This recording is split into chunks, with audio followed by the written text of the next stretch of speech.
riyadihi wa itratihi wa ahli baitihi wa man tabi'ahum bi ihsan ila yaumil qiyamah. Sedaya alim, sedaya ulama, para kiai, khususipun pengurus Jamaiyah Nahdlatul Ulama Bekasi, Kerap, Cikarang Barat, dan beberapa tamu undangan dari organisasi Islam yang lain, termasuk para pejabat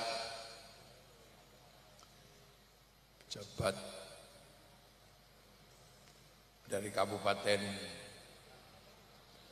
Bekasi, dari kepolisian, dari TNI, dari unsur perusahaan-perusahaan yang ada di sekitar Cikarang Barat, para hadirin wal hadirat yang berbahagia. Jadi ini harlah Nahdlatul Ulama. Nahdlah itu bangkit.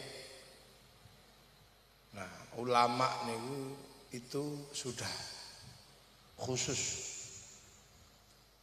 Jadi ulama itu sudah khusus. Jadi, khususnya apa? Tersebut di dalam Al-Quran, innama yakhsyallaha min ibadihil ulama. Jadi orang-orang yang takut kepada Allah, itulah yang disebut ulama. Nah, secara khusus ulama itu diberi peran setelah Rasulullah, yaitu al-ulama warasatul anbiya. Ulama itu pewaris Nabi. Nah, Nabi siapa? Nabi Muhammad sallallahu alaihi wasallam. Nah, tugas Nabi Muhammad itu apa?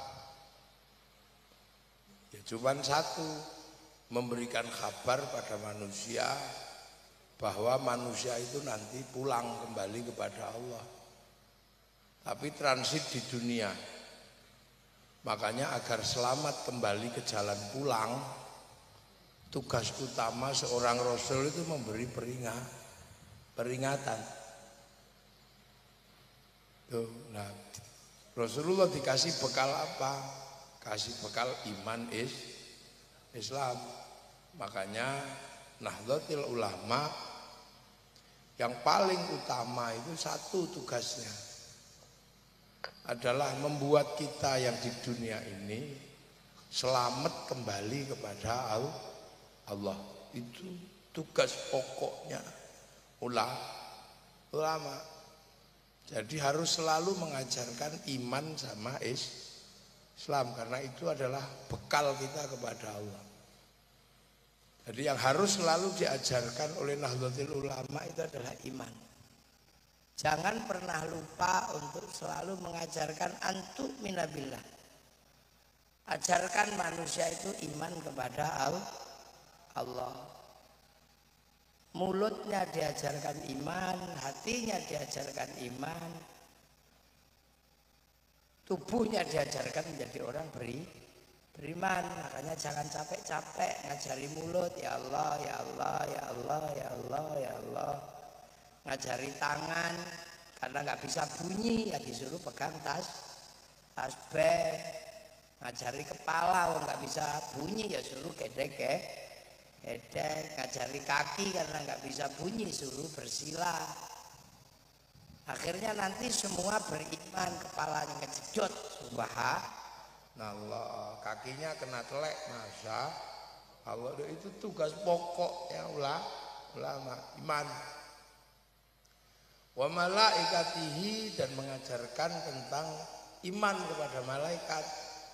Makanya PC atau MWC NU harus ada pembelajaran tentang sekolah memahami malaikat Allah.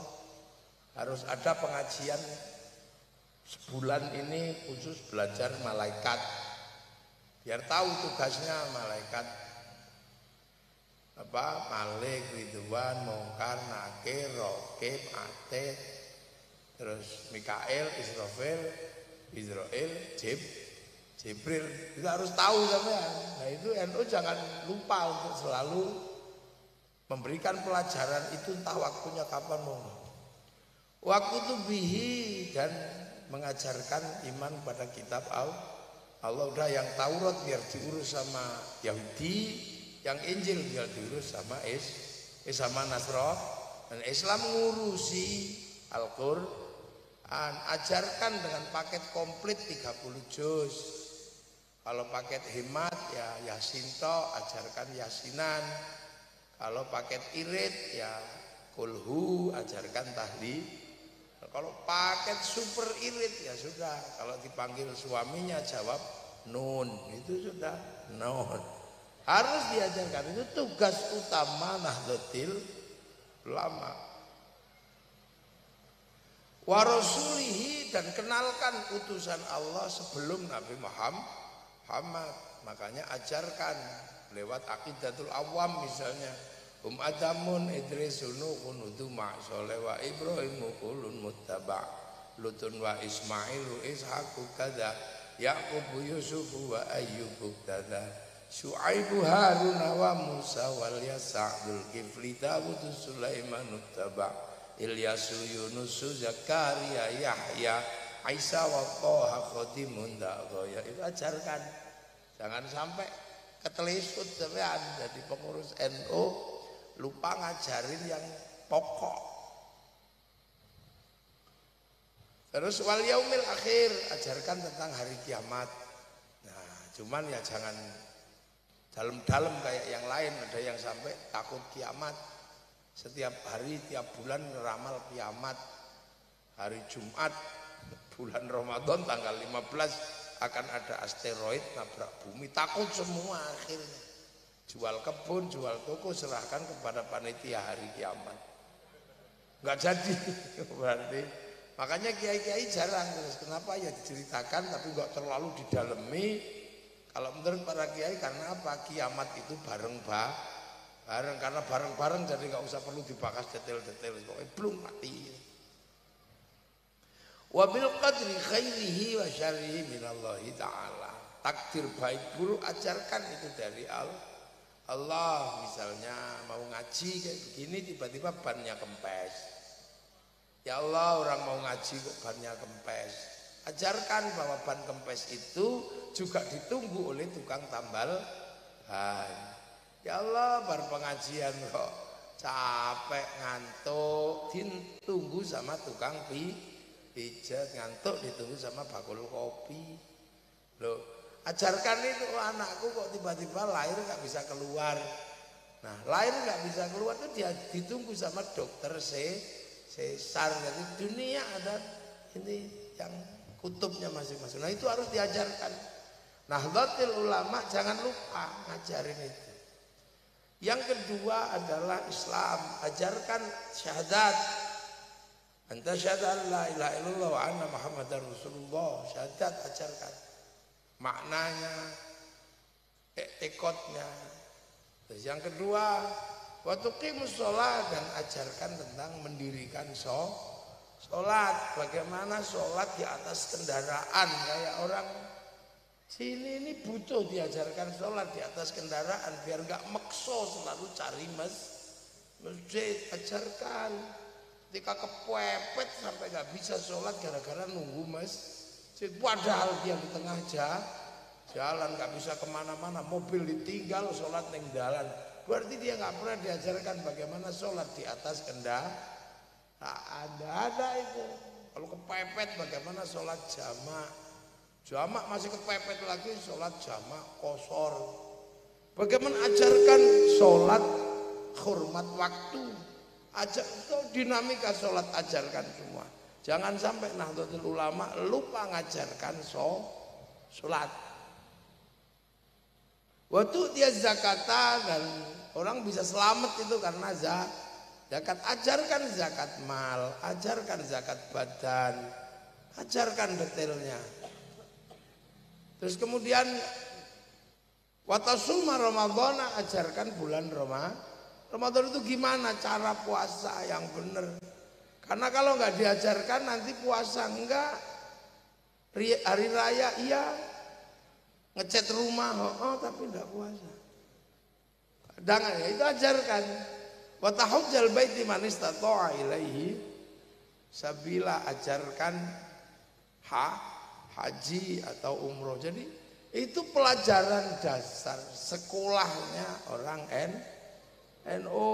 Ini jangan-jangan ada yang belum bisa sholat, ada kan semangat NKRI tapi ora iso sholat dulu yo. Ojo ana ngoten niku. Lho la iya. NU itu tugasnya enggak. Ini demi bangsa dan negara, NKRI harga mati. Sing ora iso sembayang dongane ora ngerti. Awelo. Begitu lah. Fatihah ora iso ngono kan ya. Lah NU itu punya tugas pokok 6 sama 5 itu pokok. Nah itulah dulu yang diajarkan oleh Rasulullah. Makanya karena itu kita bisa mengajar. Rasulullah juga nggak mudah ngajarin iman sama Islam. Makanya Rasulullah menyatakan Islam itu ja'a ghoriban wa sayaudu ghoriban. Islam itu asing. Nah sekolah pertama itu siapa yang ngajari? Ya Rasulullah di Mekah sana. Di Mekah sana ya biasa pro kontra, ada yang seneng, ada yang nggak seneng, ada yang ribut. Bahkan Rasulullah di Mekah aja nggak ada yang tahu, karena asing kan. Maka Al-Quran menyebut Rasulullah di sana dengan sebutan wa kafa billahi syahida. Hanya Allah yang tahu tentang Rasul memang Allah. Karena orang Mekah waktu itu nggak pernah kenal Nabi. Setelah ditinggal Nabi Ismail, Mekah itu kosong, nggak pernah ada nabinya. Makanya ketika Nabi diutus di Mekah, orang Mekah itu nggak kenal Nabi. Nabi itu apa?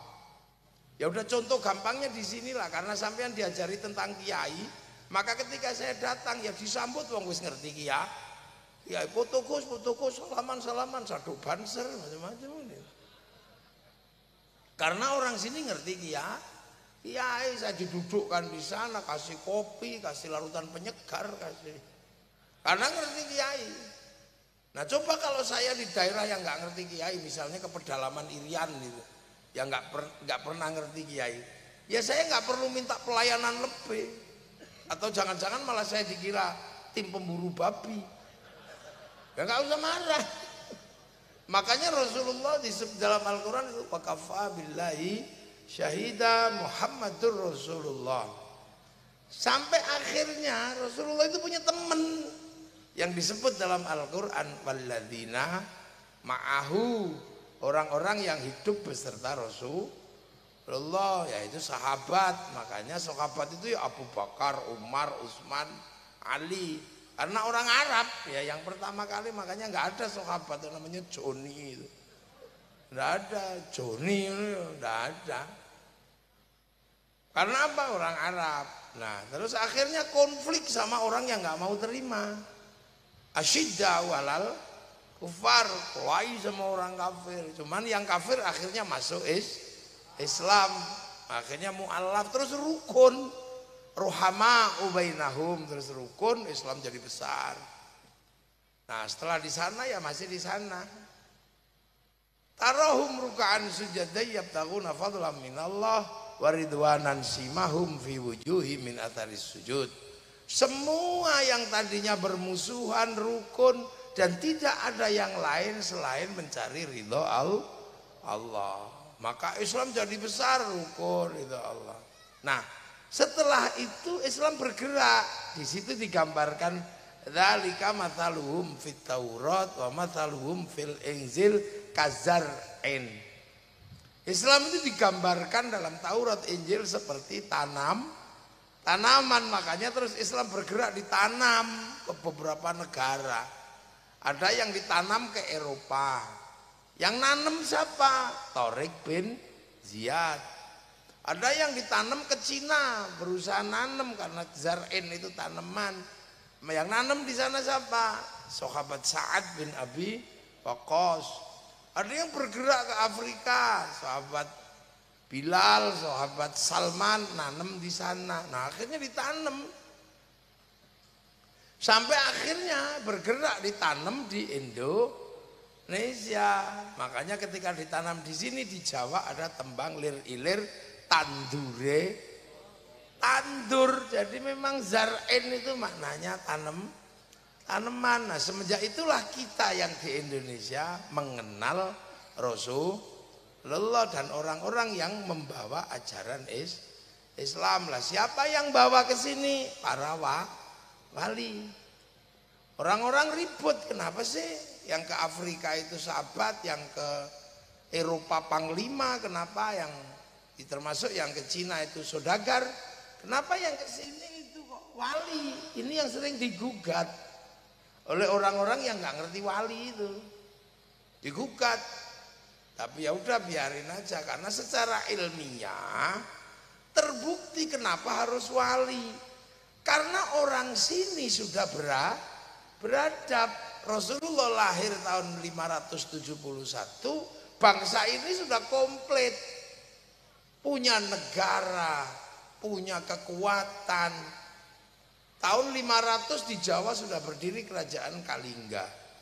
400 di Jawa Barat berdiri kerajaan Tarumanegara. 350 berdiri Salokonegoro di ujung kulon. 450 berdiri kerajaan Galuh. Di Jawa Tengah tahun 600 berdiri kerajaan Mataram. 300 di Kutai Kartanegara berdiri kerajaan Kutai. Artinya kelengkapan menjadi manusia di sini sudah komplit.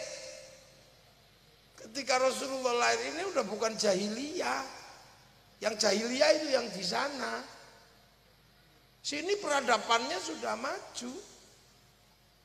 Apalagi ketika Islam bergerak sampai ke sini, sudah di zaman Majapahit, penakluk 2/3 dunia. Artinya kalau bangsa menaklukkan bangsa yang lain, berarti bangsa itu kuat beserta kekuatannya. Pajajaran menaklukkan semenanjung Malaka dan sekitarnya, bahkan sampai semenanjung Korea Selatan. Ada satu provinsi namanya Kimhae, itu yang buka hutan orang Majapahit, namanya Surowareng. Di Korea Selatan sana. Sebelum Majapahit kita sudah punya kekuatan multinasional. Tahun 1250 dunia dihancurkan oleh Mongolia. Eropa hancur, Arab luluh lantak, Cina luluh lantak. Siapa yang luluh? Mongolia. Akhirnya Mongolia ngirim utusan ke sini agar orang sini nyerah. Apa yang terjadi? Utusannya yang namanya Menci dipotong kupingnya sama Kertanegara. Orang berani motong kuping utusan orang, itu berarti ini kuat. Kita punya pengalaman, Amerika itu negara kuat. Pak Harto itu dipaksa tanda tangan untuk pinjem IMF, ditungguin sama Kamdesus begini. Nah, tahun 99. Pak Harto tanda tangan, teken pinjem sama IMF. Coba kalau zaman Kertanegara, potong kupingnya itu. Akhirnya Mongolia mengirim pasukan multinasional. Apa bangsa kita takut? Enggak. Hadapi. Kita cegat pasukan Mongolia mulai dari Selat Sunda sampai Selat Malaka. Ekspedisi besar namanya Pamalayu. Gabungan Singasari, Pajajaran dan sampai ke negeri Sriwijaya menghadang kekuatan Mongolia. Apa yang terjadi? Perang laut sebagai sebuah perang yang tidak pernah terbayang sebelumnya dimenangkan oleh pasukan nasional yang dipimpin Kertanegara. Satu-satunya bangsa yang pertama kali mampu menaklukkan Mongolia, bangsa Nusantara. Loh tepuk, gak usah sungkan-sungkan. Kita sedang membicarakan. Ini kalau saya nggak ngomong ini nanti kita nggak ngerti. Bangsamu itu bawa pikir bangsa coro. Ini penting. Karena hari ini banyak sekali orang menceritakan bangsa dan kakeknya. Saya menceritakan bangsa dan kakek kami sendiri.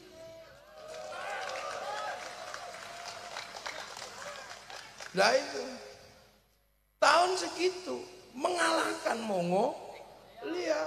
Makanya jangan bicara perang dengan anak-anak Nusantara, karena satu-satunya bangsa di dunia yang menang perang dengan merebut kemerdekaannya satu-satunya yang ada di dunia hanya negara Indonesia.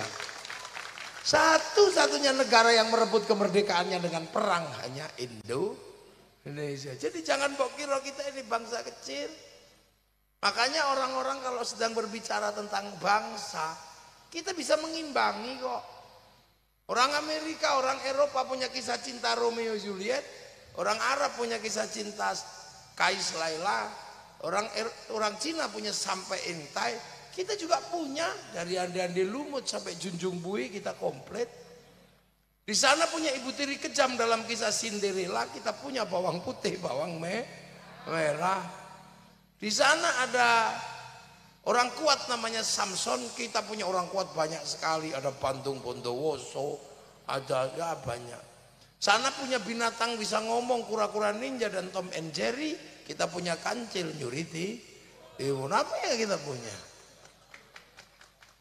Jadi kita bangsa ini sudah bangsa yang sangat mandiri. Nah, hanya agamanya bukan Islam, agamanya Hindu sama Buddha, terutama mayoritas Hindu, dan Hindunya nggak main-main, bikin candi Prambanan. Orang kalau main-main dengan agama, panggarnya aja jelek. Orang kalau nggak serius beragama Islam, masjidnya jelek. Lah kalau bikin candi sampai segede Borobudur dan Prambanan, berarti orang sini paling serius beragama. Dan sampai sekarang belum ada yang bisa nanding kebesaran Borobudur dan Prambanan. Bahkan Angkor Wat masih kalah sama Borobudur. Loh, ini nggak bisa kita nafikan. Kita komplit bangsa ini. Sampai yang tadi terbangan ini, pakai terbang, itu kan alat musiknya orang Arab. Kayu sama kulit itu, kayunya tinggal motong, kulitnya tinggal nempel. Gampang. Gitarnya Eropa gampang, kayu dibolongin kasih tali jadi.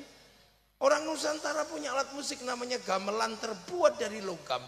Artinya hanya bangsa yang menguasai ilmu pertambangan maju dan penguasaan metalurgi yang mapan mampu membuat alat musik dari logam. Jadi kita ini sudah komplit. Berbicara tentang negara, kita punya negara Kertagama. Berbicara tentang bagaimana membangun hubungan sosial, kita punya kitab Sutasoma. Berbicara tentang perdagangan, kapal dagang kita terkenal paling besar di seluruh dunia. Jadi jangan dikira ketika tahun 1400-500 Islam masuk itu kita dalam keadaan jahiliyah.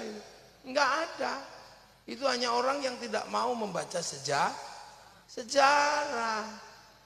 Karena kita ini bahasanya pakai bahasa sejarah. Sejarah itu bahasa Arab. Syajaroh, pohon. Makanya kalau berbicara syajaroh, hati-hati. Bibitnya ini, pohonnya pasti ini, daunnya ini, buahnya pasti ini.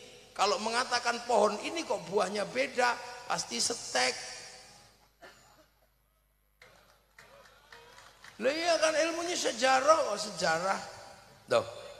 Nah itu mari kita ingat. Nah kenapa kemudian para wali yang sekarang dikit-dikit wali, dikit-dikit wali? Karena memang di sini yang paling laku itu wali kalau dalam agama Islam. Karena yang bisa menghadapi pengislaman sini harus wali. Karena Hindu itu kasta yang khusus ngomong agama itu Brahmana. Kastanya para raja nggak boleh ngomong agama. Raja itu nggak boleh ngomong agama, ngomong negara. Di bawahnya ada Wesya, pegawai, nggak boleh ngomong agama, dia pegawai. Apalagi di bawahnya ada Sudra. Sudra itu petani pedagang. Sekaya apapun dia petani atau pedagang, Sudra nggak boleh ngomong agama. Makanya kalau ada Islam disebarkan oleh saudagar, itu adalah sebuah kesalahan teori ilmiah, karena nggak mungkin disebarkan saudagar, karena saudagar kastanya Sudra. Makanya yang bisa ngimbangi Brahmana itu para wali. Brahmana punya cakti, wali punya karomah sama-sama la khaufun alaihim walahum. Yang apalagi kasta-kasta yang di bawah paria tadi itu. Apa di bawah sudra itu masih ada paria, kastanya pengemis, hobinya minta-minta tapi hidup. Nah di bawah itu ada kuca, nggak minta tapi ngutil, ngentit itu. Jadi orang kalau suka ngentit bansos itu kuca. Di bawahnya itu ada mleka, maling, tapi kalau ketahuan lari malu. Di bawahnya ada candala, maling tapi berani, begal itu. Nah, itu. Nah, yang bisa ngimbangi Brahmana itu adalah para wali. Itulah. Nah, wali-wali ini khusus ngadepi cakti, maka karomah ini dibangkitkan. Nah, wali-wali itu pekerjaannya cuma apa? Kalau ngadepi situasi, ya cuma duduk gini aja, duduk tenang, zikir, wiritan. Qalu rabbuna Allah tsumma istaqamu tatanazzalu alaihimul malaikah alla takhafu wala tahzanu. Qalu rabbuna Allah tsumma istaqamu, cuma tenang gini aja. Wiritan gini. Nah, itu kalau dalam bahasa anak sekarang setiap menghadapi masalah download, browsing gitu. Untuk menyelesaikan masalahnya download dan browsing. Browsing dari mana? Dari pusat datanya dunia. Loh, dunia ini kan ada pusat datanya sampean-sampean. Blueprintnya ada, gambarnya dunia itu blueprintnya ada. Jadi nggak pakai visibility studies itu enggak. Tapi langsung download kemana? Ke cloudnya Allah. Ke hard disk besarnya Allah, pusat datanya Allah yang ada di langit ketujuh sana. Nah itu. Nah apa namanya? Lauhil mahfuz. Itu kalau bahasa anak sekarang kan itu cloud, pusat data. Nabi Muhammad waktu Isra itu ini loh pusat datanya Indonya. Dul itu kesandung jam berapa ada catatannya itu. Nah, orang Yahudi Nasrani menyebut tabut Sulaiman. Orang Yunani menyebut kotak Pandora. Orang Jepang menyebut kantong Doraemon. Kotak segala ada. Nah wali-wali itu download gini, makanya wali itu paketannya besar. Apalagi kalau melihat manusia, tahu semua pusat data manusia itu di situ semua. Karena manusia sebelum diturunkan ke sini kan diregister di situ dulu. Alastu birabbikum qalu bala syahidna, terus dikasih ya udah kamu dicatat sebagai manusia. Nanti tak kasih paketan kan? Paket rezekinya sekian, istrinya sekian, nyawanya sekian. Makanya kalau paketannya habis ya kick, udah selesai. Fanfukuruh terus diturunkan ke dunia membawa paketannya masing-masing. Makanya manusia itu sistem kerjanya kayak handphone. Handphone hidup karena ada kartunya. Kartu handphone itu bisa hidup karena terhubung dengan satelit. Yang ngelola satelit siapa? Provider. Provider punya paketan-paketan di situ, maka kartu bisa ngambil paketan dan paketan bisa dikirim antar kartu. Makanya bisa ngirim foto, ngirim gambar. Yang penting punya paket data. Kalau nggak punya cari wifi gratisan kan gitu. .co.id terus share it. Makanya kan setiap kartu itu karena terhubung dengan satelit dan pusat data. Apapun yang dilakukan oleh kartu, jejak digitalnya ada, wong catatannya di sana. Itu ya ada catatannya, bayar gitu. Bayar. Loh, makanya kan sama dengan sistem kerjanya manusia.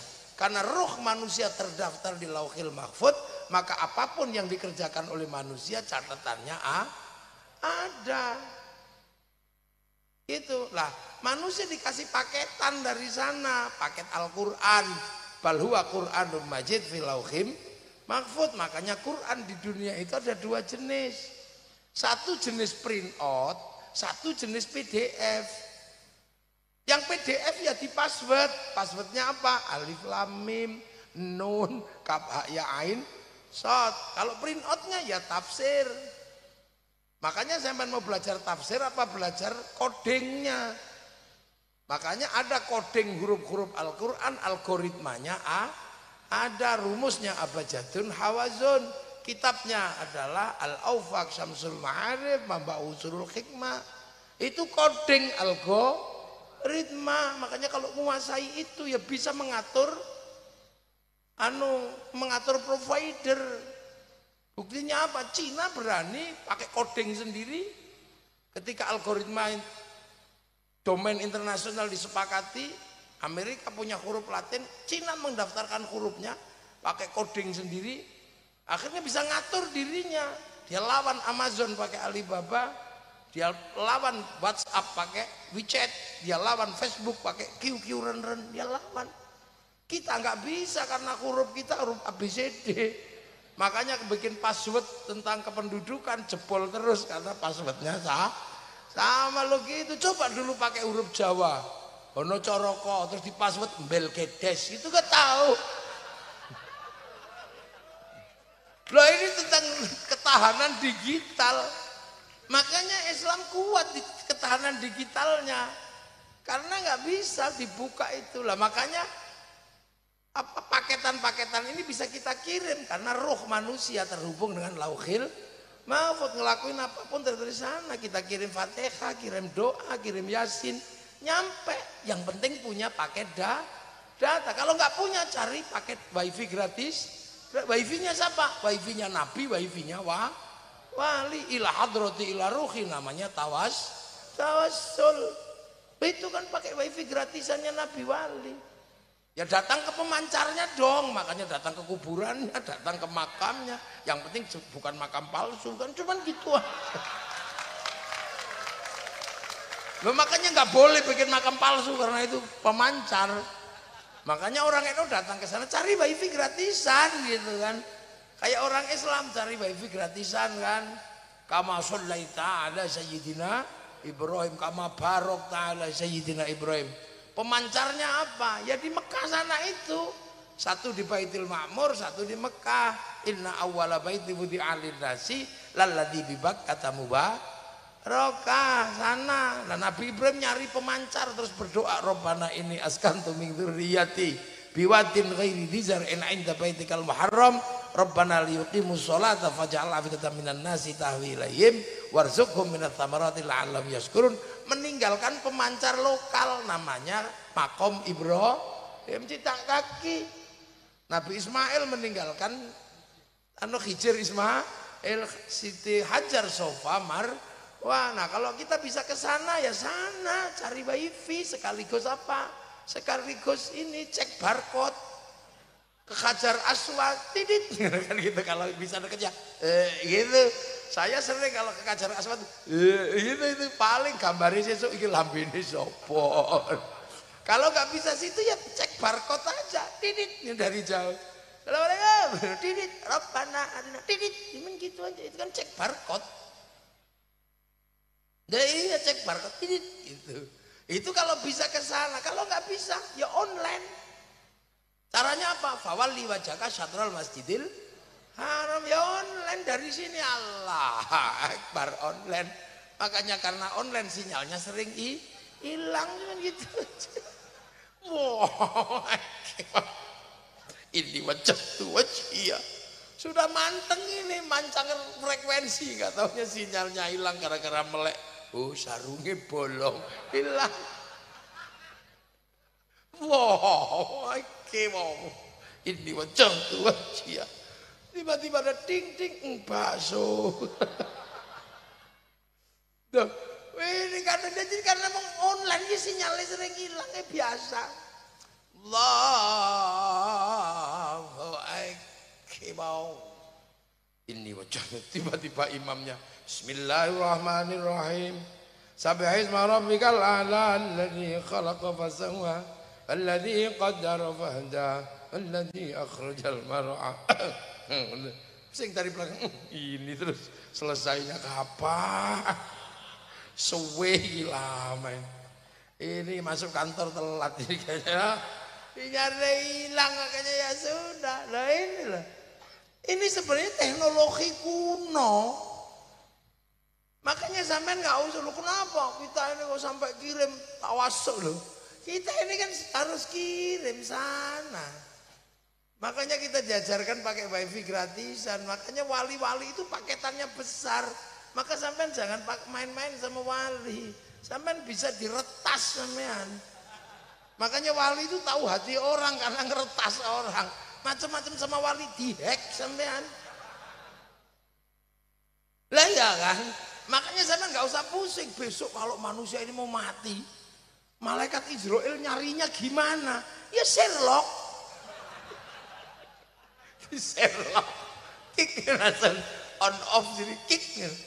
Loh makanya doa itu bisa dikirim dan dibagi karena wifi-nya Nabi. Loh ada yang masa sih? Ya kamu jangankan Fatihah, sepak bola aja nyampe dikirim. Cuman satu orang yang nonton di Eropa sana terus dinaikin ke satelit, sama satelit dibagi ke seluruh dunia. Namanya siaran sebagiannya sama, jamnya sama. Makanya kalau ada orang nggak percaya doa bisa dibagi, orang itu nggak punya TV. Ini teknologi masa depan. Nah wali itu begitu, makanya wali itu nggak takut. Iya nggak takut. Ketika ditanam di sini, mestinya kayak saya ini syaikhun, ustadzun sampai sini, udah tanam aja deh jadi kiai gitu ya. Wah, terus nanti gimana kalau kiai ini kalah sama kiai yang lain? Karena ada kiai yang lain, ada kebo kiai selamat, ada tombak kiai nggak akan tenang, udah deh nanti yang menang tetap kiai haji gitu. Allah pengiran. Padahal bahkan ada yang ini yang ngecet Lombok, oh no. Rasulullah kanjeng sholat sembahyang musola langgar. Ya biasa aja nanem kok.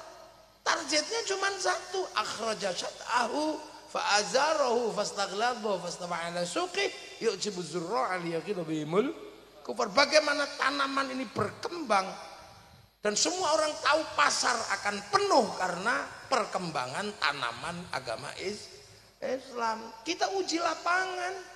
Yang ditanam di Cina nggak tumbuh cuma segini aja nggak berkembang. Yang ditanam di Eropa pernah tumbuh terus hilang lagi. Yang ditanam di Afrika ya segitu-segitu aja. Yang ditanam di Timur Tengah ribut aja, nggak ada selesainya. Yang ditanam di Afghanistan hanya masalah jenggot aja tembak-tembakan. Tapi yang ditanam di Indonesia benar-benar tumbuh subur memenuhi pasar. Orang sholat paling banyak Indonesia, orang hafal Quran paling banyak Indonesia, makhrajnya paling bagus orang Indonesia. Kalau kata Habib Rizik, karena yang ngajar ngaji orang Yaman. Kamu kan baru datang kemarin. Orang Hadramaut itu datang ke sini tahun 1850-an. Islam masuk tahun 1400 sudah diajari ngaji. Gitu. Lu kan ini kadang betul gitu toh. Kita ini sedang ngomong bangsa Indonesia biar sampean enggak terkecoh. Karena hari ini bangsa ini sedang menghadapi tantangan besar. Tantangan apa? Menjadi pusat terbesarnya kaum muslimin di dunia dan menanggung negara yang sekarang akan berhadapan dengan negara-negara yang besar untuk kemampuan produksi. Karena negara itu kalau belum bisa produksi nggak akan kuat. Ya kan sampean sekarang galak sama Cina aja, jarum nggak dikirim, bubar itu konveksi Indonesia. Sampai macam-macam sama Amerika, diantem transaksi 5 juta dolar selama 1 hari 5 kali transaksi, habis kita.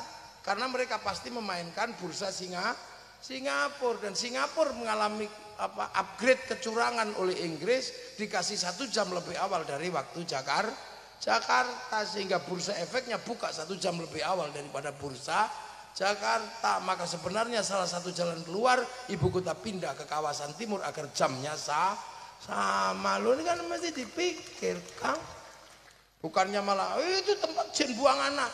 Kok tahu kamu? Jangan-jangan kamu jinnya. Lo ini tentang negara nanti. Jadi ini orang-orang ini kadang kita ini tawa juga.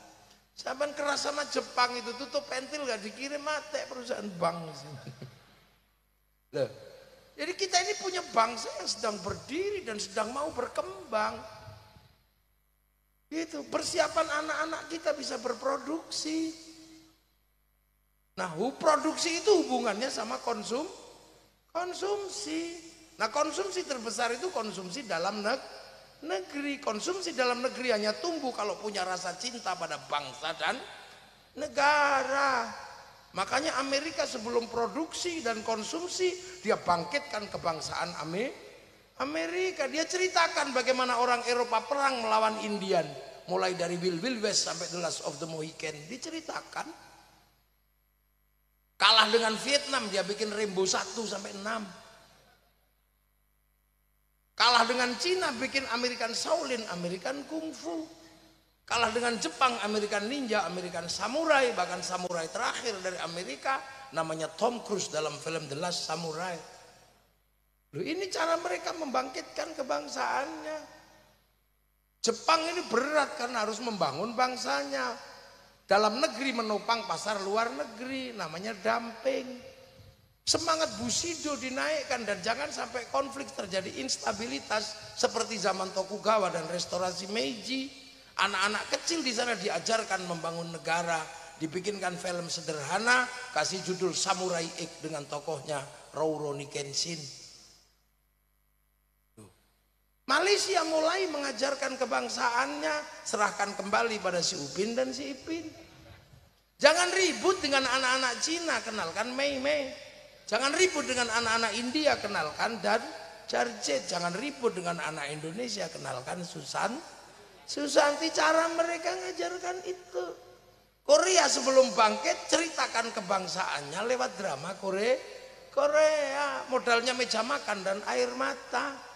Itu aja bisa mengeruk keuntungan berapa triliun dalam 1 tahun. Generasi yang tua-tua ini masih ingat konser terbesar di dunia, yaitu konser legenda rock dari Amerika yang sekarang sudah jadi legenda, namanya Metallica. Konser tahun 91 di Moskow, penontonnya berapa orang? 6 juta orang. Semua orang mengatakan gak akan bisa ditandingi. Bahkan Woodstock tidak bisa menandingi itu. Tapi ketika COVID kemarin 19 kalah sama BTS. Sekali konser yang nonton 100 juta orang. Sehari sekali, seminggu 4 kali, 1 bulan 16 kali. Saya hitung selama 1 tahun. Pemasukan ke Korea Selatan lewat BTS 2.500 triliun. Nah, ayo, lo ini negara, wong Jawa BK mesti tak ajak mikir ke depan biar gak ribut. Ya. Ben ora ribut masalah katok cingkrang, masalah jenggot, masalah ngene. Ayo, kita pikir maju ke depan. Kita ngomongin bangsa. Ya, gitu lah. Jadi kita ini jadi sekarang yang paling gede. Makanya kiblat kebangsaan kita jangan digeser kemana-mana. 46 sampai 48 kita kebingungan karena apa?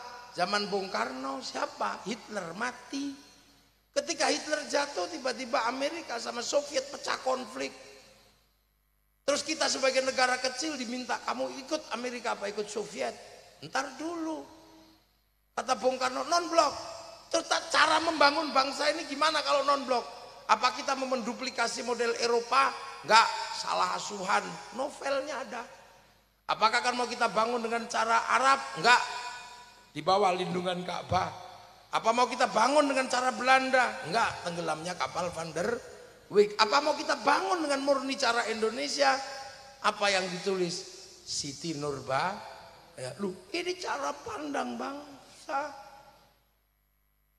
Jadi masa depan kebangsaan ini sedang dipersiapkan. Makanya kiblat kita jangan digeser kemana-mana. Jangan digeser dulu ke Yaman, jangan digeser dulu kemana.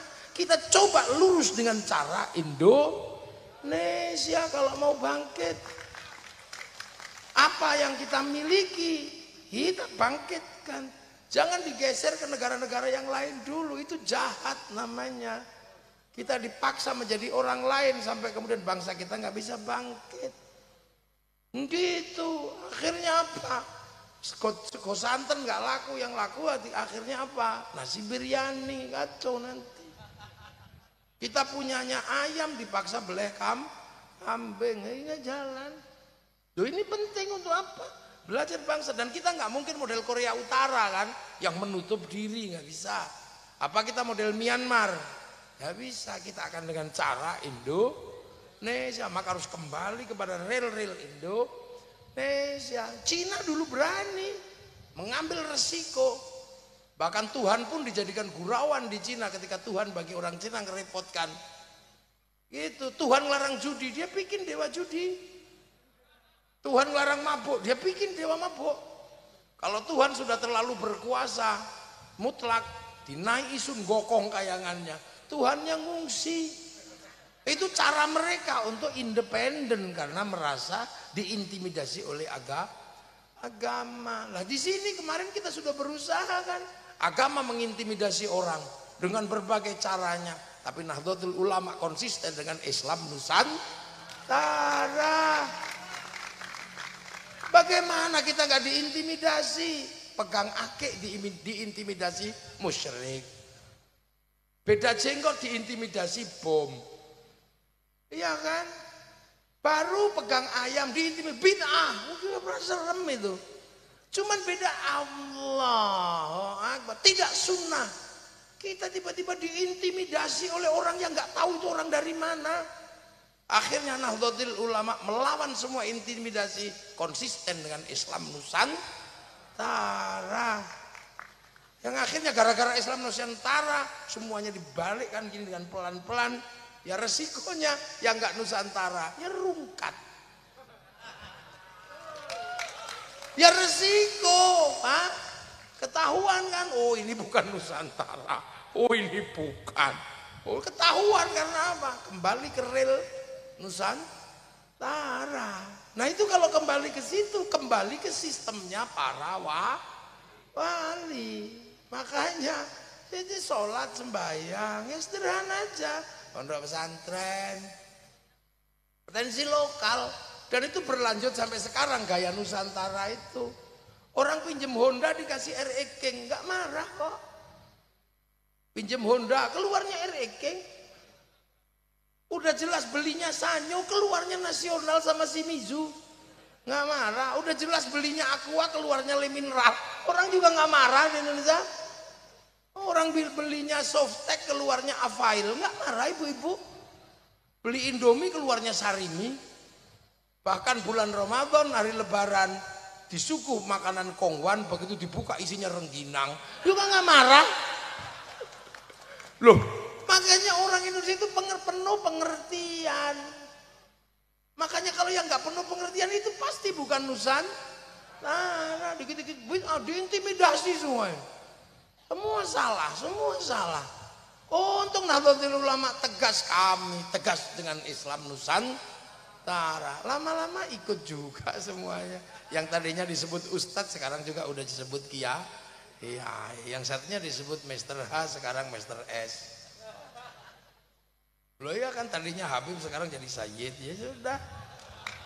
Ya mau bagaimana? Kembali ke sistem Nusantara. Yang tadinya pakai jubah sekarang kembali pakai sarung. Karena orang Nusantara dulu ini sarung ini juga bajunya para ulama, baju Rasul. Makanya jubah itu disebut baju syar'i. Tapi nggak bisa dipakai nanam padi. Makanya baju syar'i dipotong, potongannya namanya syar'un. Nggak punya huruf ain, punyanya monggo potongo. Maka syar'un jadi sarung, saruan jadi sarungan. Fleksibel, Anda mau cingkrang linting yang agak tinggi, mau bawa plotrok no beres. Tadi udah menanam kok. Lu prinsip nanam itu ya sederhana, sampai yang ditanam itu paham. Makanya ketika nanam sholat ya, orang yang ditanami sholat ini adalah orang-orang Nusantara yang jam 11 itu masih di kebun, masih di sawah. Maka manggil sholatnya mundur. Allahu Akbar, Allahu Akbar. Masih belum datang ya sudah, Robbana ya Robbana. Masih datang 1, 2 malah rokokan depan masjid. Ya kalau saya capek ya tombo hati, wis pegel ya nambani atine dhewe. Kalau udah nggak datang-datang baru diuruki anjang jerantal. Nah iya, sudah tahu di sini sinyalnya hilang, makanya kiai itu kalau nanam sholat ya biasa aja, Allahu Akbar, biar nggak ganggu mata makmumnya. Kalau nggak ngerti cara nanam di sini, Allah, loh, nyetop apa ini, loh, makanya di sini, nanam kakinya itu masih belum bisa disenggol ya jangan digerayangi gini. Lah itu orang nanam ngerti, habis sholat dikir la ilaha illallah la ilaha illallah. Kenapa kamu gede-gede gini lah? Kalau nggak tidur Pak, ya sudah kita orang di kampung tidur. Kenapa bunyi? Kami bodoh Pak, kalau nggak ada yang bunyi kita nggak denger, nggak bisa menirukan. Kalau Anda pinter nggak apa-apa, diem gini langsung wusul kepada Allah. Anda pinter, kami orang bodoh, diem gini tidur Pak. Sederhana, jadi nggak usah terlalu serius nanggepinnya. Ini ngono nandur kok nanem, ya suka-suka aja nanem bal-bali. Loh. Tapi proses penanaman itu sampai hari ini masih bisa kita rasakan. Tapi kita kan nanam di tanah orang. Tanah siapa? Tanah Pajajaran, tanah Majapahit. Agamanya Hindu. Yang dihadapi juga beda. Jadi kiai di Indonesia itu lebih rumit daripada kiai di Arab. Iya kan? Orang sana bakas binatang paling sapi sama kambing, unta. Nggak ada bakasan terenggiling, undur-undur, larong. Sana bakas buah itu paling ya kurma sama delima. Nggak ada bakasan kesemek, jamblang, durian, cipluan. Bakas hantu di sana paling jin syaiton, nggak ada wewe gombel, nggak ada mak lampir. Boy di sini, makanya kiai di sini itu harus lebih pinter. Maka setelah nanam, bagaimana tanaman ini tumbuh? Orangnya ditata, jangan ribut karena kalau kamu ribut tanamanmu mati, nggak kau urus, kamu sendiri mati karena ribut. Maka ya sudah, ayo rukun, tak ajari sholat, tak ajari iman Islam, tapi rukunlah bersama yang lain. Ya kan, kamu beda agama, beda suku, beda bangsa. Mari ya sudah, kita ikut Rasulullah, kita ikut ajaran Rasulullah. Apa? Kalau kamu ketemu manusia yang berbeda-beda suku, beda bangsa, agama, hiduplah rukun saling tanggung jawab. Kullukum ra'in wa kullukum mas'ulun an ra'iyati. Kalian semua adalah para pemimpin, gak ada yang direndahkan. Kamu semua itu para pemimpin di levelnya masing-masing. Kullukum ra'in wa kullukum mas'ulun an ra'iyati. Dan kamu semua akan ditanya model kepemimpinanmu kayak apa. Perbedaan itu kamu apakan. Kamu bisa nggak saling tanggung jawab. Maka orang yang bisa hidup berbeda-beda tapi saling bertanggung jawab, dalam bahasa Rasulullah adalah ra'iyah. Kullukum ra'in wa kullukum mas'ulun an ra'iyati. Maka orang Indonesia dipersatukan dalam konsep ra'iyah yang diserap ke bahasa Indonesia menjadi rakyat. Jadi zaman kalau pengen tahu kenapa kita disebut rakyat, itu karena Rasulullah kullukum ra'in wa kullukum mas'ulun an ra'iyati. Kita bukan people. Kalau people itu vox populi, vox dei, suara mayoritas, suara Tuhan. Begitu dia mayoritas, dia merasa mewakili Tuhan. Itulah kenapa makanya Ikhwanul Muslimin dan HTI gak cocok di negeri ra'iyah. Kita rakyat, bukan juga komunis. Kalau komunis itu proletar. Begitu dia kuat diktator proletariat. Kita ra'iyah, berbeda-beda suku, bangsa, agama, tapi saling tanggung jawab, bisa mimpin dan bisa dipimpin. Dan satu-satunya bangsa muslim dunia yang mayoritas yang bisa menggunakan kalimat ra'iyah untuk menata warga bangsanya hanya muslim Indonesia. Lah sing liyane kerajaan. Gampang kalau itu. Lah makanya dengan konsep ra'iyah setara semua orang. Ya, yang tadinya hamba sahaya di daerah sini bisa setara pidato saya bisa. Yang tadinya kawulo yang begitu munduk-munduk berdiri kulo. Yang tadinya abdi mah. Yang tadinya pukulun para dewa bisa pidato ulun. Akhirnya semua setara. Perbedaan suku, perbedaan bangsa, perbedaan agama disetarakan dalam konsep hidup raya. Caranya Rasulullah itu. Makanya raya itu kalau ngumpul itu harus saling mengisi walaupun berbeda. Nah, orang yang seperti itu menggunakan konsep hidup bersama saling mengisi, namanya musyarakah. Orang Indonesia menyebutnya masyarakat. Makanya masyarakat itu saling mengisi. Kiai ngajarin sholat, tapi sholat itu nutup aurat. Tutup aurat itu kain. Kain itu yang ngurus pabrik dan kebetulan yang bikin pabrik kain Cina. Makanya jangan ngamukan sama Cina. Cinanya pergi, kamu udah. Orang sholat itu wudhu itu air, ya kan? Air itu diurus pipa sama sanyo. Wudhunya kiai, airnya diurus sanyo sama pipa. Yang ngurus mereknya Mas Pion, Avian, macam-macam loh, nasional. Sampean haji diurus sama bank, seluruhnya berkiblat kepada Bank Devisa New York. Jaminan obligasi sana punya siapa? Rothschild, Rockefeller, Yahudi. Begitu berangkat haji diurus sama pesawat Boeing sama Airbus. Itu ilmuwan perusahaannya juga Yahudi. Makanya hancurkan, bunuh Yahudi semua. Renang kita. Musyarakah itu makanya saling mengisi. Makanya kiai itu nggak dikit-dikit ngamuk. Tawassut, tasammuh, tawazun. Itu kenapa sampean mau tahu kenapa kiai itu nggak dikit-dikit galak, rokok haram. Ya nggak bisa, hukumnya nggak ada. Ya ditanya kenapa kamu ngerokok, kalau nggak ngerokok pusing ya wajib. Kenapa kamu ngerokok? Kalau nggak ngerokok pusing, kenapa kamu nggak ngerokok? Kalau ngerokok malah pusing, haram. Enak. Tapi hukum besarnya adalah dia menyumbang 475 triliun kepada negara. Negara ini yang ngurusi jalan. Makanya kalau ada orang mengharamkan rokok, dosa lewat jalannya pemerintah. Hati-hati loh. Saya tidak membela perokok. Saya bukan perokok. Jadi kalau Anda pengen tahu, saya bukan kiai yang ngerokok. Udah selesai. Dulu ya. Kenapa? Ya udah, anak saya protes terus, terutama istri. Awas kalau ngerokok lagi, bau katanya. Demi cinta padanya ya aku rela lah meninggalkan rokok. Kalau harus memilih meninggalkan rokok dan meninggalkan dia, aku lebih memilih meninggalkan rokok. Ya, iya kan? Karena merokok hanya meninggalkan keindahan berwujud asap, dia meninggalkan keindahan berwujud anak.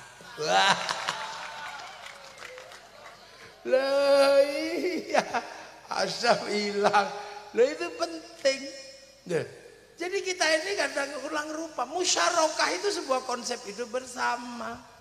Nah kalau punya kepentingan bersama, bangun konsensus apa? Pakailah konsep wasyawirhum fil amri, maka lahirlah serapan bahasa kita musyawarah. Itu dicetak di mana-mana. Murid para wali bergerak ke Kalimantan, Khatib Dayan. Yang bergerak ke Sulawesi, Datuk Ribandang. Yang bergerak ke Palembang ada namanya Aryo Abdillah. Semua bergerak murid para wali. Inilah yang kemudian daerah-daerah yang diajarkan konsep para wali seperti ini, itulah yang akhirnya dikenal dengan wilayah. Coba sampai cari, Indonesia itu menggunakan konsep wilayah. Kenapa disebut wilayah? Daerahnya para wali. Siapa yang mengingkari wali bertempat di wilayah? Ayo, tentara adalah penjaga wilayah, maka tentara juga punya hutang pada para wali. Wali kota adalah yang mimpin sebuah kota, karena dia wali kota punya tanggungan wilayah, berhutang pada para wali. Maka pemimpin wilayah sudah harusnya ziarah ke makam para wali, tapi wali yang bangun wilayah, bukan wali abal-abal yang baru-baru itu. Wali yang bangun wilayah, yang wilayah itu akhirnya menjadi NKRI, Negara Kesatuan Republik Indonesia. Makanya NKRI coraknya beda. Arab satu bangsa pecah puluhan negara, Cina satu bangsa pecah puluhan negara, Afrika satu bangsa pecah puluhan negara, tapi kita puluhan suku, bangsa dan agama mampu bersatu dalam satu negara kesatuan Republik Indonesia. Lagi beda karena makanya kita menggunakan landasan Pancasila. Tertinggi tetap Tuhan. Gak ada yang bisa ganggu Tuhan, itu tetap tertinggi.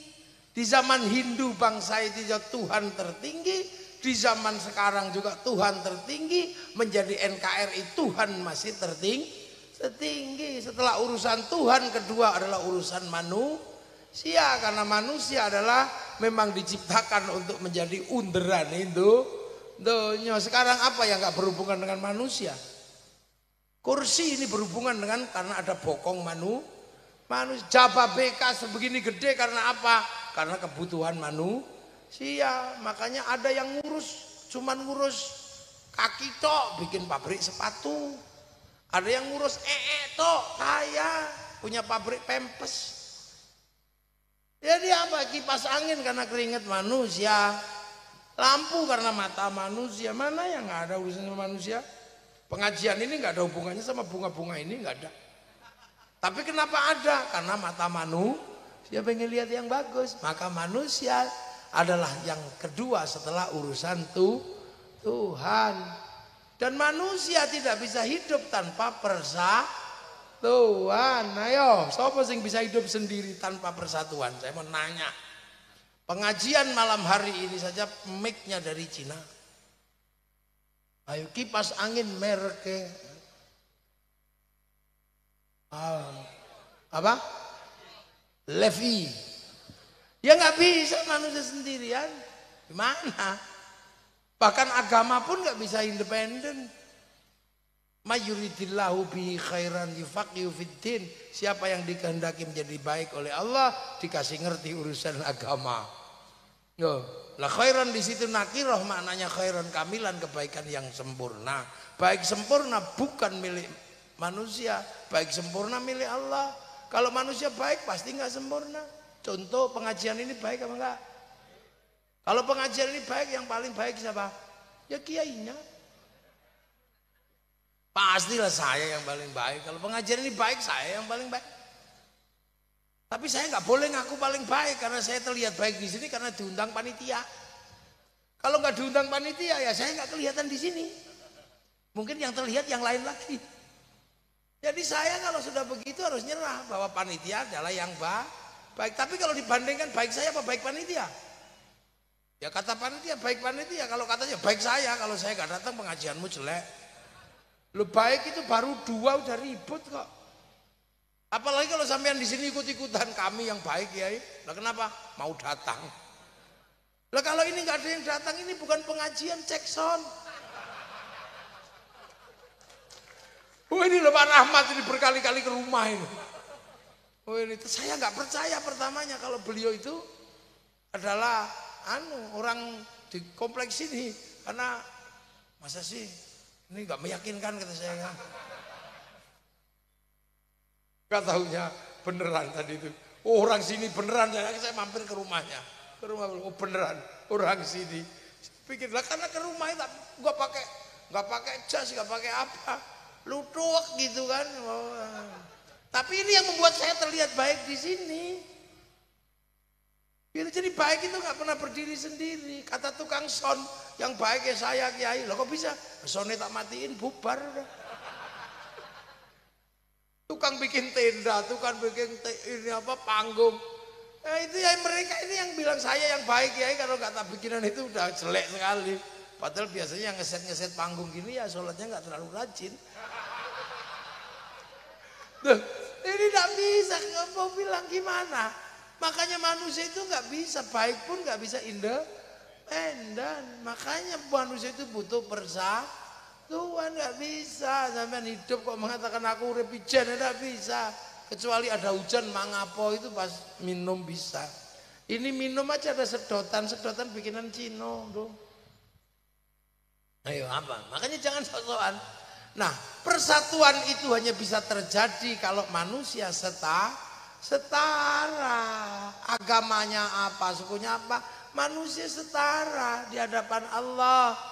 Nah, memandang kesetaraan itu nggak mudah. Yang bisa menata kesetaraan adalah konsep ra'iyah. Makanya kesetaraan hanya terjadi ketika ada kerakyatan. Tapi memandang hati dengan penuh kelapangan tentang perbedaan itu juga nggak mudah. Butuh hati yang luas, yang penuh pancaran ketuhanan. Hati seperti itu disebut hati yang penuh hikmah. Makanya kerakyatan hanya bisa dipimpin oleh hikmah. Makanya orang yang begini itu suruh mimpin nggak bisa, wong mereka nggak punya hikmah. Ayo hancur Allah, nggak bisa, dia nggak bisa mimpin. Nggak boleh orang kayak gini karena hikmahnya tidak punya lah. Rakyat kok dipimpin orang nggak punya hikmah, ya nggak jalan. Maka kerakyatan hanya bisa dipilih hikmah. Itu pun butuh kebijaksanaan.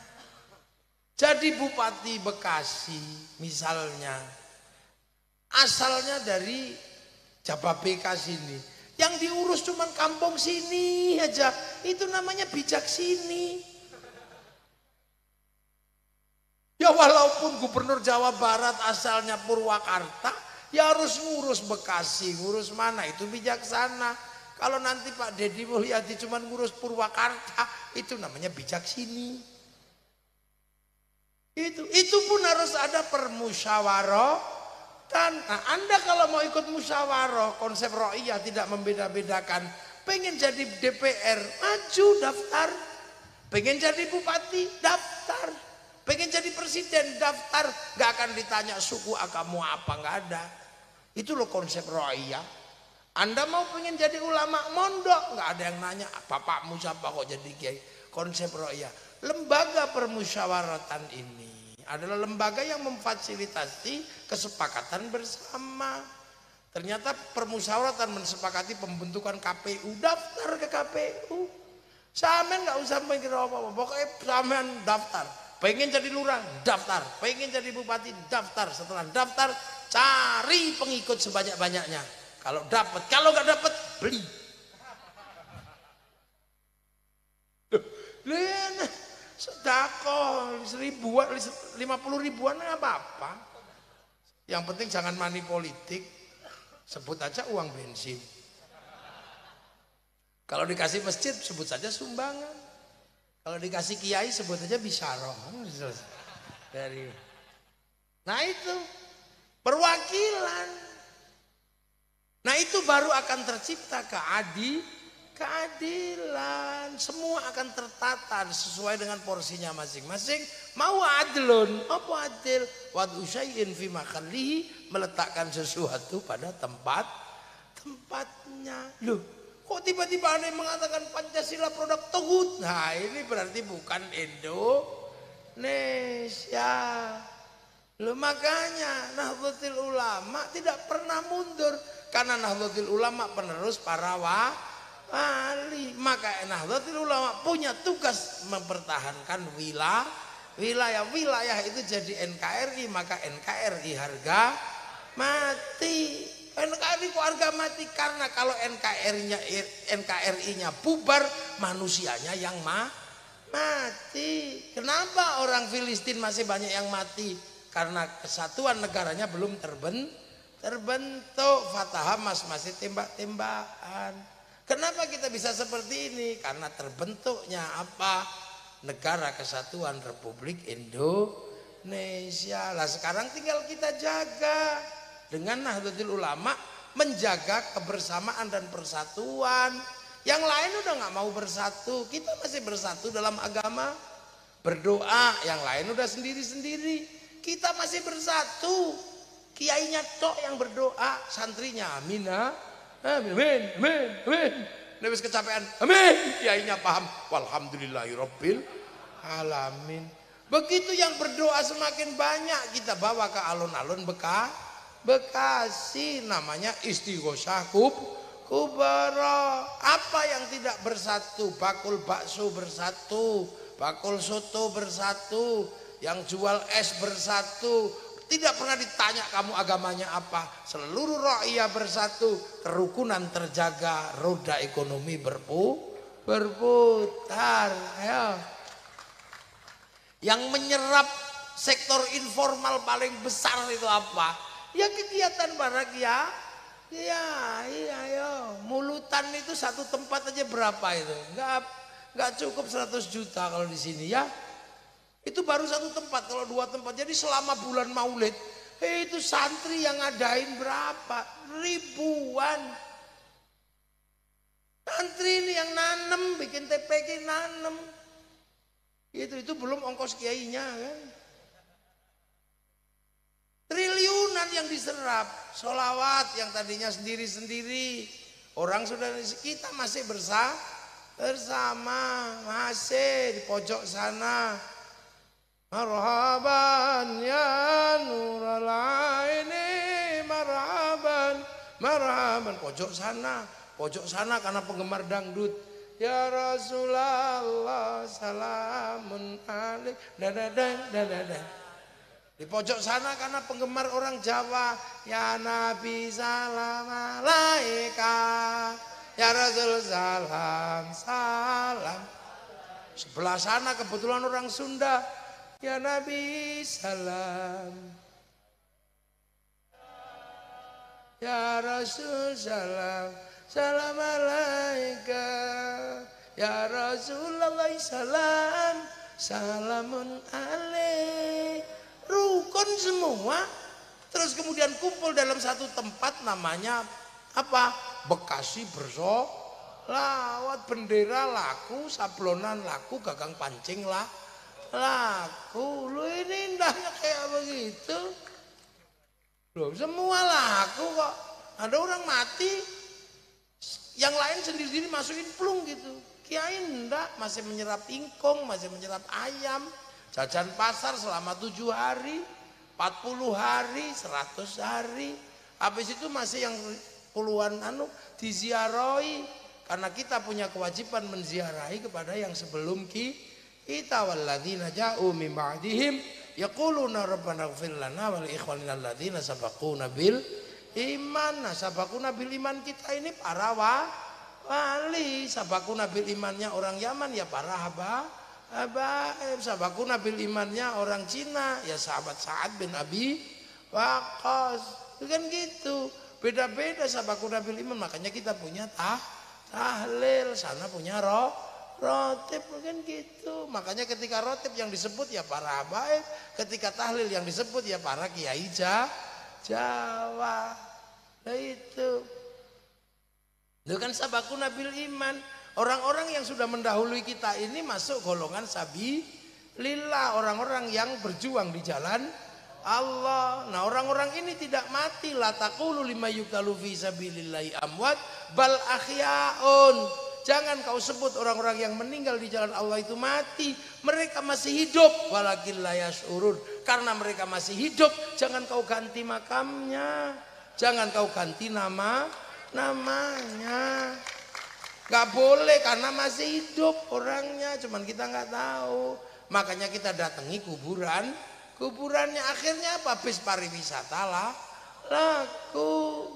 Orang jual nasi di makam wali laku, jual tasbih laku, bahkan copet bisa hidup di situ.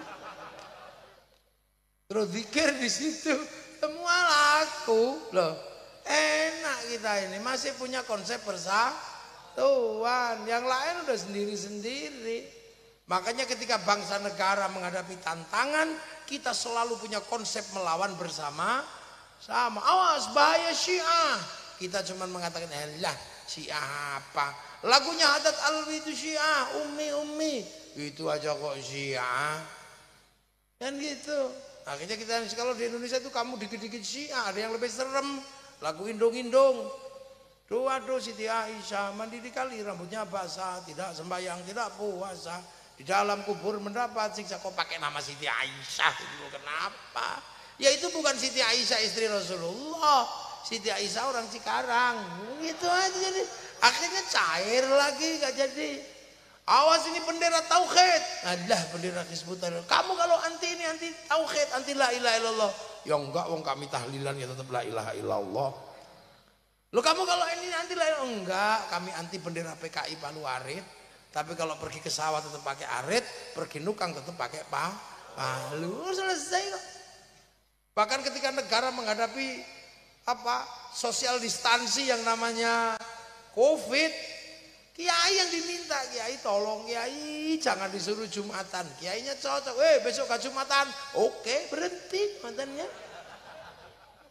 Nggak usah mudik kamu deh. Tolong kiai jelaskan corona, kiai kok disuruh jelaskan corona. Ya nggak ngerti, akhirnya kiainya ya dengan segala kemampuannya, saudara-saudara. Ini zaman akhir, dosa manusia di zaman teknologi digital itu ada dua, dosa mulut sama dosa tangan. Mulut bisa ngomong apa saja, tangan bisa buka apa saja. Maka Allah mengadab tangan dan mulut. Mulut pakai masker, tangan pakai hand sanitizer. Betul, betul. Padahal kiai ini ngarang. Loh, setiap hari ketemu, akhirnya tenang. Hanya Indonesia menyelesaikan COVID tanpa kekerasan. Karena ada kiai, ada ruang publik untuk mengedukasi umat. Coba kalau kiai ini mogok, Suriah hancur, Libya hancur, Afghanistan hancur. Sini terorisnya mati ditembak polisi lain. Jadi jangan dikira diam-diam kita menjaga itu komplit. Menjaga diniyah, menjaga watoniyah, menjaga basyariyah, komplit kita ini. Jadi jangan dikira. Makanya NU ya gayanya begini dari dulu. Makanya kalau ada langgar diurusi NU pasti gak ribut dengan yang lain. Itu karena konsepnya nanam kazarin, maka NU itu nanam pelan-pelan. Tapi ada yang gak suka nanam, datangnya langsung pas prasmanan, ada. Minta berkat yang paling gede, ya pusing lah kita. Nggak pernah nanam, ngajar TPQ enggak, jadi guru enggak, tapi setiap prasmanan datang duluan. Ada kayak begitu. Biayanya paling mahal lagi kan. Ya NU lama-lama pinter juga akhirnya. Dipikir orang NU nggak ada yang pinter juga. Tahu akhirnya, oh ini cuman pengen panen doang. Dan hari ini kita membuktikan Nahdlatul Ulama dengan berbagai dinamikanya menjadi organisasi Islam terbesar di dunia. Ayo, coba. Ini baru model begini. Coba kalau nanti NU tiba-tiba kemudian menjadi kekuatan ekonomi. Siapa yang bisa ngelawan? Kenapa Bank Devisa New York punyanya Rothschild itu besar? Karena dulu mereka bikin DAU, Dana Abadi Umat. Kalau NU sekarang tiba-tiba nanti akan ada gerakan membangun ekonomi umat dengan bikin DAU, Dana Abadi Umat. Siapa yang bisa ngelawan? Ayo. 120 juta, 1 juta per kepala dalam 1 tahun. 120 triliun. Kalau 10 juta, 120 triliun kali 10. Bikin 10 kali. Siapa yang bisa ngelawan? Berapa itu? 1.200 triliun. Siapa yang melawan? Itu nanti saat yang muda-muda ini sudah bisa menjadi pemimpin. Karena apa? Kita juga sudah tenang karena negara ini bisa produksi dan bisa konsumsi. Makanya tantangan besar sekarang Nusantara ini tantangan besar. Karena pasar terbesar dunia hari ini masih tetap Indonesia. Jangan main-main sampean. Ya, makanya saya minta itu kalau dalam bahasa Mbah Wahab, manuk glathik cucuke abang, aja manuk glathik cucuke biru, nek manuk glathik cucuke biru bar dilantik terus turu. Nek manuk glathik cucuke abang bar dilantik terus berjuang. Lah itu makanya NU enak ketemu dengan ini ya rukun, tapi kalau sudah ganggu NKRI, NU galak. Iya, NU galak kalau sudah mengganggu NKRI. Dulu kita berkawan baik sama Habib Rizik, tapi begitu apa dikit-dikit anti NKRI membela ISIS dilawan sama NU. Tiba-tiba Habib Rizik gurune NU, ya dilawan juga. Ya nggak boleh gitu. Habib Rizik kok jadi idolane NU kapan itu? Habib Rizik gurune kapan aja ngulang ora tahu. Duh. Jadi kita ini jangan gitu. Kenapa kita berkawan siapapun kalau sudah ngomong bahasa bangsa dan negara? Berkawan. Temen semua. Kalau beda agama lakum dinukum waliyatin, tapi terkait bumi yang sama, wilayah yang sama kita pertahankan secara bersama-sama. Tidak ketemu dalam ukhuwah Islamiyah, tidak ketemu dalam ukhuwah diniyah, kita ketemu dalam ukhuwah wathoniyah. Enggak ketemu di situ, kita ketemu ukhuwah basyariyah. Baru komplit kehidupan bahwa agama dan peradaban akan terus berjalan dan kita akan berada di situ. Kita bukan sebagai penonton, tapi kita akan hadir menjadi bagian dari perubahan sejarah. Assalamualaikum warahmatullahi wabarakatuh.